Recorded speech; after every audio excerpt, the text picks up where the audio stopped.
જેને માલ નથી મળ્યો, કોઈને નથી મળ્યો. ધારાસભ્ય જો લફંગો નથી. તમે મારી કોઈ વાતની વેલ્યુ હશે કે નહીં હોય? આખા વિસાવદરનું અનાજ આ વખતે નહીં દર વખતે ચોરાઈ જાય છે. તમારા માણસો હપ્તા લે છે, ખુલ્લેઆમ પૈસા લે છે. છોકરા લંગડા થાય, આખી જિંદગીની કાળી કમાણી દવાખાના મળી જાય. શરમ કરો બધા. પોલીસ બપોરથી એફઆઈઆર લખવા ના પાડે છે કે હું એફઆઈઆર નહીં લખું. તમે બધા ભેગા મળીને ગુંડાઓની તરફેણ કરો છો. વિસાવદરના નવાબો એવી રીતે તમે બધા કામ કરો છો. સાંભળો કરી, મામલતદાર ગુંડાની તરફેણમાં, પીઆઈ ગુંડાની તરફેણમાં, પુરવઠા શાખા ગુંડાની તરફેણમાં, તમામ અધિકારીઓ ગુંડાની તરફેણમાં છે.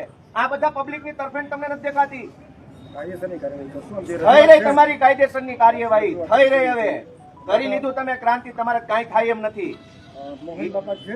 બધું અહીંયા જ છે. એની નહીં સાહેબ, બધા ગામમાં તમે તમારા તમામ ગામમાં 2 મહિનાનું અનાજ નથી મળ્યું. 1 જ મહિનાનું અંગૂઠા 2 મહિનાના લીધા.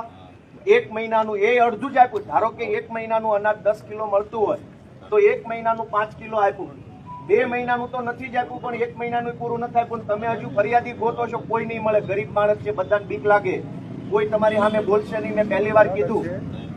અને કોણ અનાજ લઈ જાય છે, કોની ખંડીએ થઈ એનો લોટ બની જાય, તમે નથી જાણતા એમ? તમારી આખી મામલતદાર ઓફિસને ખબર છે. એ ગુંડાઓ ન્યાજ બે છે, ટેબલ ઉપર ટાંગા રાખીને ગુંડાઓ બેસે છે મામલતદારમાં. અમને ખબર છે.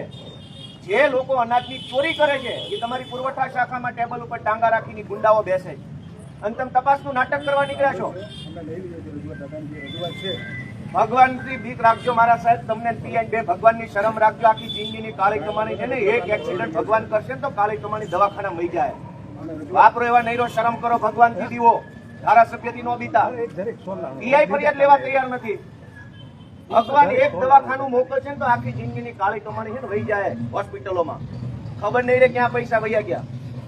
તમે ફરિયાદ આપો. હાલો દાદા નહીં, આ હું દાદાનો છોકરો અહીંયા બેઠો છું. આપો ફરિયાદ તમે. દાદાનું શું છે? હું કઉ છું મારી ધારાસભ્ય તરીકે ફરિયાદ છે કે આખા વિસાવદરમાં 2 મહિનાનું અનાજ કોઈને નથી મળ્યું. આપો ફરિયાદ તમે. જાઓ. દાદાનું શું છે? જાઓ ભાઈ, હું ફરિયાદ આપું.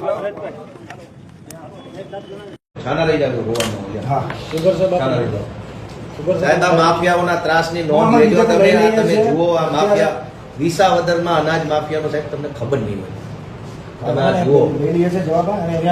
હું રાજકીય માણસ છું, કદાચ હું ખોટું બોલતો હોઈશ. આ બાબા તમને લાગે છે ખોટું બોલ્યો?